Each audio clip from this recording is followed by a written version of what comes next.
Hey everyone, welcome back to the channel. Today I'm going to show you how to easily transfer your physical SIM card to an eSIM step by step so you can say goodbye to swapping tiny cards forever. This video is brought to you by Baztel, the best eSIM provider for travelers and digital nomads. With Baztel, you can instantly get connected in over 150 plus countries without roaming charges or hunting for a local SIM. Step 1. Check device compatibility. Make sure your phone supports eSIM. Most recent iPhones, Google Pixels, and many Android flagships have it. Just head to your phone settings, search for eSIM or cellular plans, and see if there's an option to add an eSIM. Step 2. Backup your current SIM. Before you start, backup your contacts and important messages.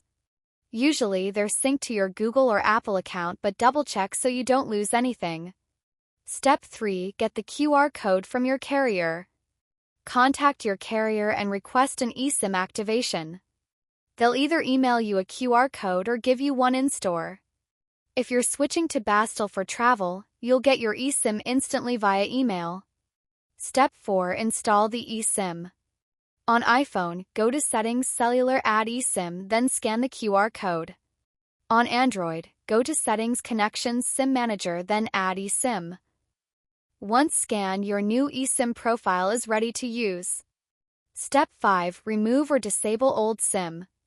If you're fully switching over, you can remove the old SIM card or simply turn it off in settings to avoid confusion. And that's it. You've successfully moved from a physical SIM to an eSIM. If you want a fast, affordable, and reliable eSIM for your next trip, definitely check out Baztel. Check them out in the description below.